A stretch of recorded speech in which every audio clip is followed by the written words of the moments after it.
एथर energy 2013 में इस company की शुरुआत हुई थी।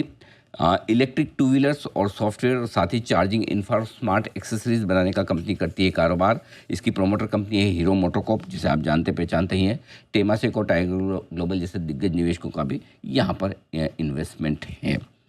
आईपीओ की जानकारी आपको दे दूं, मंडे यानी सोमवार को आईपीओ खुलेगा 28 अप्रैल को और 30 अप्रैल को होगा बंद। 304 रुपये से 321 रुपये का प्राइस बैंड तय किया है कंपनी ने अपने आईपीओ का। 46 शेयरों के लॉट में आप अप्लाई कर सकते हैं। इशू साइज कुल मिलाकर है लगभग 3000 करोड़ के आसपास, 2980 करोड़, उसमें से 2626 करोड़ तो फ्रेश इशू है और 355 करोड़ के आसपास का पैसा जो एग्जिस्टिंग प्रोमोटर हैं उनके पास जाएगा। ये है आपके लिए पूरा का पूरा आईपीओ की डिटेल। आइए दो खास मेहमानों से मुलाकात की जाए। हमारे साथ कंपनी के फाउंडर तरुण मेहता साहब कार्यक्रम में शामिल हो रहे हैं।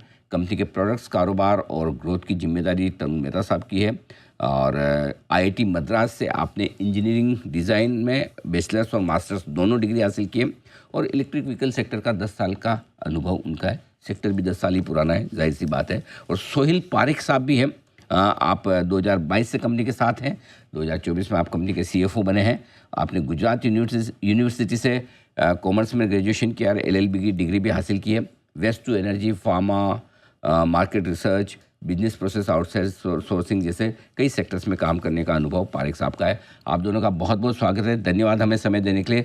तरुण मेहता साहब, शुरुआत आपसे करता हूं। सर, पहले तो जरा आपका बिजनेस मॉडल समझाएं। एथर एनर्जी क्या काम करती है, किस तरह के प्रोडक्ट्स बनाती है और किस तरह के कस्टमर्स आपके हैं? सर, हमने लगभग 11 साल पहले बिजनेस स्टार्ट किया था। हमारा विचार था कि electric vehicles are the future. तो स्टार्टिंग में तो हमारा प्लान था बैटरी बनाएंगे। फिर रियलाइज हुआ कि the opportunity is to build a complete brand and बढ़िया व्हीकल बनाने का। हमने प्रीमियम व्हीकल से स्टार्ट किया था। काफ़ी डीप इन्वेस्टमेंट किया है आर&डी में लास्ट 10-11 सालों में। Quality, products, battery, BMS, charging, इन सब पे काफ़ी डीप इन्वेस्टमेंट 11 सालों से। डायरेक्ट हम लोग डीलर्स के थ्रू हमारे स्टोर्स रन करते हैं। तो डीलर्स के थ्रू डिस्ट्रीब्यूशन है, पैन इंडिया डिस्ट्रीब्यूशन है हमारा। हमारे 7 प्रोडक्ट्स है, 2 प्रोडक्ट लाइन्स है। हम इंडिया का largest fast charging network run करते हैं, एथर ग्रिड, 3000 से ज़्यादा फास्ट चार्जर्स। एंड व्हीकल के साथ हमारा सॉफ्टवेयर एंड एक्सेसरीज भी बेचते हैं। सॉफ्टवेयर का नाम एथर स्टैक। तो ये हमारा बेसिक्स ऑफ द बिजनेस है। जी। पारिक साहब, आपसे जानना चाहता हूँ, चूँकि करीबन 2980 करोड़ का आपका इशू साइज़ है। पहले तो ये बताएं कि जो प्रोमोटर्स बेच रहे हैं वो कौन है और क्यों बेच रहे हैं, और दूसरा बाकी जो नया पैसा आप रेज कर रहे हैं इस आईपीओ से, उसे कैसे यूज़ करने वाले हैं सर? हम लोग जो नया पैसा रेज करने वाले हैं 26 करोड़ है, 2626 करोड़, उसमें से 927 करोड़ हम लोग नए फैक्ट्री डाल रहे हैं औरंगाबाद में, छत्रपति संभाजी नगर में। जो हमारा नया प्लेटफॉर्म और नए प्रोडक्ट्स और हमारा जो नया ग्रोथ जो हमको दिख रहा है उसके लिए।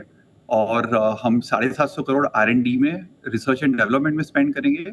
और एथर एज अ कंपनी बहुत मानती है एज अ ग्लोबल, जैसे आपने ग्लोबल इंडस्ट्री में देखा है, जहाँ पे ज़्यादा R&D होता है वहाँ पे तरक्की भी ज़्यादा होती है, इकोनॉमी की तरक्की भी ज़्यादा होती है, कंपनी की तरक्की ज़्यादा होती है, सेक्टर बढ़ता है। हम लोग वहाँ पे ज़्यादा बिलीफ है हमारा और हम लोग कंटिन्यू करेंगे R&D में हमारा इन्वेस्टमेंट में। और हमने मोनिटाइज करना भी चालू कर दिया है अभी। हमारा जो तरुण ने बताया, जो हमारा एथर प्रोपैक है, जो हम स्कूटर के साथ बेचते हैं और वो ऑप्शनल है, आपको कस्टमर को खरीदना है तो खरीदता है। तो अगर हमारे पास 100 कस्टमर आते हैं एथर के शोरूम में, उसमें से 86 लोग ये तो भी लेते हैं और हमारा 6% रेवेन्यू उससे आता है। हमने ऑलरेडी हमारा जो निवेश है रिसर्च एंड डेवलपमेंट में, हमने मोनिटाइज करना भी शुरू कर दिया है, डायरेक्टली इनडायरेक्टली। और हम लोग 300 करोड़ स्पेंड करने वाले हैं ब्रांड एंड मार्केटिंग में, क्योंकि हम लोग ऑल्दो एथर काफ़ी सालों से है, बट फिर हमने नया प्रोडक्ट एक लॉन्च किया है रिस्टा का, जो कन्वीनियंस स्कूटर है, फैमिली स्कूटर उसको जो लोग बोलते हैं। तो उसका हमको बहुत अच्छा रिस्पांस मिला है। नए स्टोर का हमको बहुत सारा रिस्पांस मिला है लास्ट 9 महीने में। इनफैक्ट वो जो नया स्कूटर है उसका जो बिल ऑफ मटेरियल है वो 60% कम है। और हमारे मार्जिन जो हमने डॉक्यूमेंट में लिखे हैं, हमारा 9 से 19% मार्जिन हो गया है। तो हमारा कन्विक्शन बहुत ज़्यादा है इन द ग्रोथ जो हमको दिख रहा है। इसलिए जो हम लोग स्पेंड कर रहे हैं वो भी ग्रोथ बकेट्स में हमने डिस्ट्रीब्यूट किया है कि हम लोग नया फैक्ट्री बनाएंगे, रिसर्च और डेवलपमेंट में डालेंगे, ब्रांड एंड मार्केटिंग में डालेंगे, तो सारा पैसा सब ग्रोथ के ऊपर जा रहा है। बिल्कुल। तरुण जी, आपसे राय लेना चाहता हूँ, क्योंकि ये फील्ड कंपटीशन काफ़ी है। आप तो स्टार्टअप है, लेकिन आपके, जहाँ तक मेरे पास नंबर है, शायद आपका 11% के आसपास का मार्केट शेयर है। ओला, टीवीएस और साथ ही साथ बजाज ऑटो जैसे दिग्गज हैं, उनके मार्केट शेयर ज़्यादा है। आपके साथ हीरो मोटो है, फिर भी मार्केट शेयर 10-11% ही। क्या वजह है कि बहुत ज़्यादा मार्केट शेयर बढ़ा नहीं है? और दूसरा ये कि हीरो का प्रमोटर होने का कितना फ़ायदा है आपको, ये भी समझाएं ज़रा। जरूर आनंद जी। तो पहले तो एथर ने पहले प्रीमियम प्रोडक्ट से शुरुआत करी थी हमने प्रोडक्ट्स की। ये प्रोडक्ट के साथ हमारा साउथ में मार्केट शेयर बहुत सॉलिड रहा था। लास्ट ईयर सेकंड क्वार्टर पे हमने हमारा फैमिली स्कूटर या कन्वीनियंस स्कूटर एथरिस्ता लॉन्च किया। ये प्रोडक्ट हमने specific focus Gujarat, Rajasthan, Maharashtra, MP, non south markets पे फोकस करके लॉन्च किया था। हिस्टोरिकली हमारा साउथ में मार्केट शेयर काफ़ी स्ट्रांग रहा करता था, 15-20% तक भी, और नॉन साउथ में काफ़ी कम रहा करता था, तो हमारा प्रेजेंस भी कम था। ये प्रोडक्ट के लॉन्च होने के बाद में second and third quarter onwards हमारा सेल्स काफ़ी टेक ऑफ हुआ है। ये आपको पब्लिक डेटा में वाहन में दिख जाएगा। तो हमारा पूरे ईयर का मार्केट शेयर 11% रहा है, पर अगर आप हमारा लास्ट का 2 क्वार्टर का मार्केट शेयर देखेंगे on the back of this new product launch, तो इसमें आपको काफ़ी बदलाव दिखेगा। स्पेसिफिकली अगर आप फैमिली फर्स्ट स्कूटर्स मार्केट देखेंगे, जैसे गुजरात हुआ, तो वहाँ पे आप नोटिस करेंगे एथर का मार्केट शेयर 3-4 टाइम्स ग्रो हुआ है over the last few quarters. So I think market काफ़ी डायनामिक है, काफ़ी चेंजेस हुए हैं, एंड नए products can change this market quite a lot. मैंने और स्वप्निल ने बिजनेस स्टार्ट किया था लगभग 11 साल पहले। ऑलमोस्ट 7 साल से हीरो मोटोकॉर्प हमारे काफ़ी important and largest share holder है।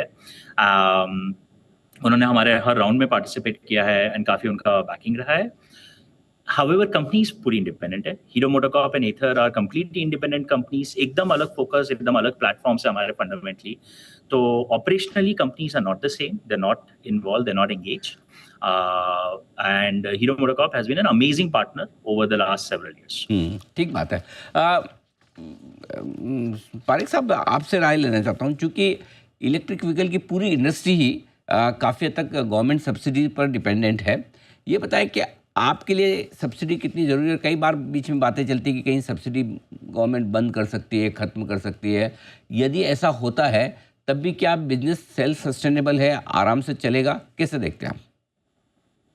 जी, सो आपने बहुत बढ़िया पॉइंट बताया और आपकी बात सही है। पहले इंडस्ट्री सब्सिडी के ऊपर बहुत डिपेंडेंट रहती थी और गवर्नमेंट ने काफ़ी अच्छा सपोर्ट दिया पूरी इंडस्ट्री को। बट अगर आप ओवरऑल लास्ट 3 इयर्स में देखते हैं, राइट, FY23 में अगर हमारे केस की बात करें, हमने ऑलमोस्ट 500 करोड़ सब्सिडीज हमको मिली थी। बट FY24 में देखे तो 270 CR समथिंग मिली थी, और उसके बाद अगर 9 मंथ्स का डेटा देखे तो 100 CR थी। तो अगर हमारा खुद का डेटा हम लोग देखते हैं तो वो सब्सिडी साल भर साल कम होती जा रही है। और जो एथर का जो ग्रॉस मार्जिन है, जो पॉजिटिव ग्रॉस मार्जिन है, जो और उसका वो क्यों इतना हमको बिलीफ है उसमें, क्योंकि हमारी 46% of the workforce research and development में है, जो काफ़ी हद तक बहुत सारे प्रोजेक्ट्स में काम करती है, मल्टीपल प्रोडक्ट्स में, मल्टीपल प्लेटफॉर्म में। तो हमारा ग्रॉस मार्जिन, अगर हमने जो एथरिस्टा लॉन्च किया, कन्वीनियंस स्कूटर, उसके बावजूद जो उसका ओवरऑल ASP देखेंगे तो हमारे करंट दूसरे प्रोडक्ट से कम है, फिर भी हमारा मार्जिन उतना अच्छा है। सो सब्सिडी रिलायंस कम दिन ब दिन कम होता जा रहा है। इनफैक्ट इन द ये करंट ईयर में हमारा 7% है, और 1 अप्रैल से तो अगर आपको पता है 10,000 रुपए का सब्सिडी पर स्कूटर था, वो अभी 5,000 रुपए हो गया है। तो अभी हमारे हिसाब से सब्सिडी रिलायंस अभी बहुत कम हो गया है, एटलीस्ट हमारे केस में। एंड हमको ऐसा लगता है कि हमारा PNL most resilient gross margin PNL है, बिकॉज वो सब्सिडी, एग्जैक्टली आपका पॉइंट, वो सब्सिडी रिलायंस अभी उतना हमारे केस में उतना रहा नहीं है। और it is okay, 7% last year उतना बड़ा अमाउंट नहीं है। और जिस तरह से हम लोग कॉस्ट सेविंग कर रहे हैं, कॉस्ट कटिंग कर रहे हैं, ये आराम से हमारे हिसाब से ऑलरेडी हमने देखना चालू कर दिया लास्ट 9 महीने में कि हम मार्जिन में ये पूरा एब्सॉर्ब कर सकते हैं। परफेक्ट। तरुण जी, जो आमतौर पर स्टार्टअप्स लिस्ट होने आते हैं, उनमें एक ही सबसे बड़ा पॉइंट होता है निवेशकों के लिहाज से कि पैसा कब बनाएंगे। आपकी कंपनी अभी तक नुकसान कर रही है, EBITDA लेवल पर भी, नेट लेवल पर भी, और कैश फ्लो नेगेटिव है। जाहिर सी बात है आपके प्रोस्पेक्टिव इन्वेस्टर्स जानना चाहेंगे। मैं जानता हूँ आप फॉरवर्ड लुकिंग स्टेटमेंट नहीं दे सकते, लेकिन एक गाइडेंस दें, बताएं कि कब तक आपकी कंपनी एबिटा या नेट लेवल पर प्रॉफिटेबल हो सकती है, कब कैश फ्लो पॉजिटिव हो सकते हैं। तो अनिल जी, प्रॉफिटेबिलिटी के आपके दो इंपॉर्टेंट लीवर है।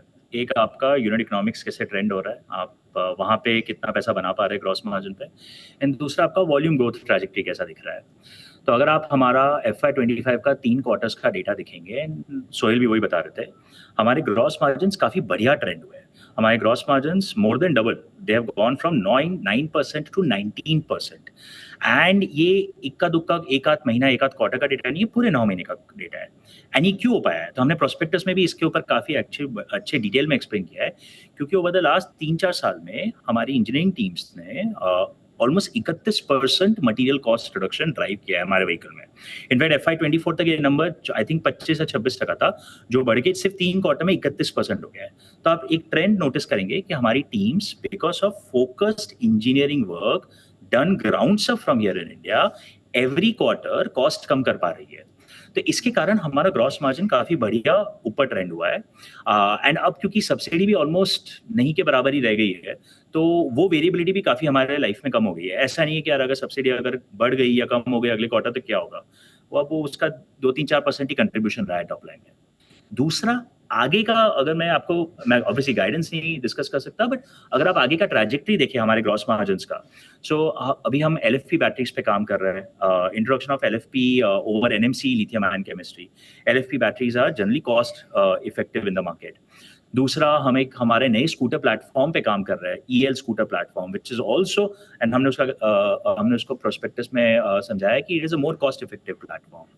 तीसरा, हम हमारी नई लार्जर फैक्ट्री पे काम स्टार्ट कर रहे हैं विद IPO प्रोसीड्स, जहाँ पे हमारी एफिशिएंसीज एंड वर्टिकल इंटीग्रेशन ज़्यादा है। तो ये सब are positive trends for our gross margin. फिर अगर आप हमारा वॉल्यूम ट्रैजेक्टरी देखेंगे तो इसमें 2 पॉइंट मैं बताना चाहता हूँ। पहला, the share numbers, 3 quarters of FY25 our volume grew 45% over the preceding quarter। अगर आप वहाँ डेटा देखेंगे तो आप नोटिस करेंगे ये सेम टाइम पे हमारा मार्केट शेयर भी काफी बढ़िया ऊपर ट्रेंड होना स्टार्ट हो गया है। एंड इसमें सबसे बड़ा upside at this point, quarter closing Q3 की क्लोजिंग तक हमारे लगभग 260-270 स्टोर्स थे पैन इंडिया। काफी हमारा स्टोर्स का कॉन्सेंट्रेशन हिस्टोरिकली साउथ में रहा है। अभी गुजरात और महाराष्ट्र जैसे स्टेट्स में अभी स्टोर्स हमारे काफी एक्सपेंशन में चालू है। हमारे industry peers are already at 700-800 stores. तो हमारे लिए तो headroom for growth is enormous, क्योंकि ऑलरेडी वेल प्रूवन है हमारे इंडस्ट्री में कि जब आपके पास मेन स्ट्रीम प्रोडक्ट्स आ जाए पोर्टफोलियो में, जैसे अब हमारे पास है प्रोडक्ट्स लाइक एथरिस्टा, आप कितनी दुकानें और कितनी शहरों में एक्सपांड कर सकते हैं। तो one of the things personally I am very bullish for is distribution expansion का पोटेंशियल।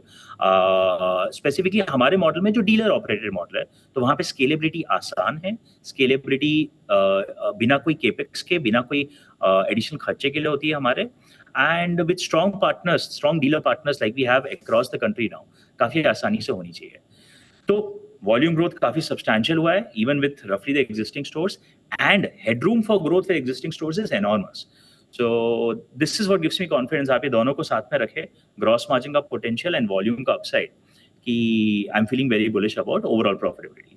फाइनल पॉइंट, अगर आप हमारा EBITDA प्रोफाइल भी देखेंगे, ओवरऑल पैट प्रोफाइल भी देखेंगे over the last 3-4 quarters, it's trended up really well.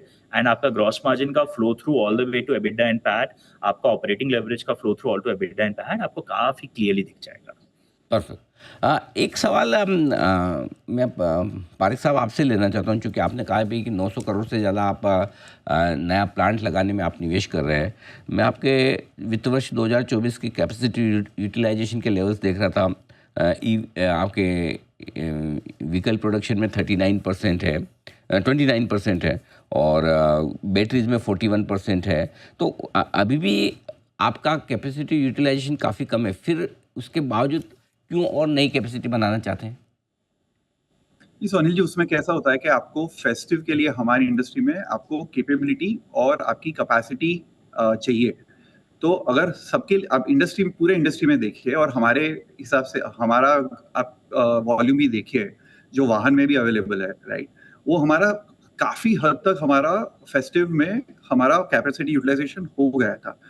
तो जब हम नए प्रोडक्ट में काम कर रहे हैं, नए प्लेटफॉर्म पे काम कर रहे हैं, इतना सारा डिस्ट्रीब्यूशन हो रहा है, अगर हम लोग थोड़ा फॉरवर्ड लुकिंग नहीं सोचेंगे और ये बड़े प्लांट्स हैं, ये थोड़े कॉम्प्लेक्स प्लांट्स हैं, तो अगर हम उसको टाइम से शुरू नहीं करेंगे तो ये थोड़ा काउंटर हो जाएगा और ग्रोथ को कर्टेल करेगा। सो एक्चुअली सब कुछ हमने जो खुद हमारे डेटा से देखा है, लास्ट 1 साल से हमको जो कॉन्फिडेंस आ रहा है, जिस तरह से प्रोडक्ट को रिस्पॉन्स मिला है, जिस तरह से डिस्ट्रीब्यूशन ओपन हो रहा है, जिस तरह से मार्जिन ट्रेंड हो रहा है, हमको ऐसा लगता है कि ये बहुत सही टाइम है ये सब एक्टिवेट करने का, वरना आपका फेस्टिव अफेक्ट हो जाएगा और ये पूरा साइक्लिकल होता है और ये पूरे हमारे इंडस्ट्री में ये कॉमन नॉर्म है। अनिल जी, मैं इसमें एक पॉइंट और जस्ट वेन करना चाहूँगा। तो FY24 के बाद में मैं वही पॉइंट कई बार बता रहा हूँ, FY25 में 3 क्वार्टर्स में एथर रिश्ता हमारा नया प्रोडक्ट लॉन्च करने के बाद में ट्रैजेक्टरी कंपनी की काफ़ी चेंज हुई। तो अगर आप 3 क्वार्टर का यूटिलाइजेशन डेटा देखेंगे तो वो 29 से ऑलरेडी 45% तक चला गया है। उसके बाद में हमारा कैपेसिटी 35,000 यूनिट पर मंथ है। फेस्टिव में तो हम ऑलरेडी 20-21 हज़ार यूनिट बना चुके हैं एंड उसके बाद अब ये डिस्ट्रीब्यूशन एक्सपांशन जो हमारा अब चालू हो रहा है, दैट शुड पे फ्रूट।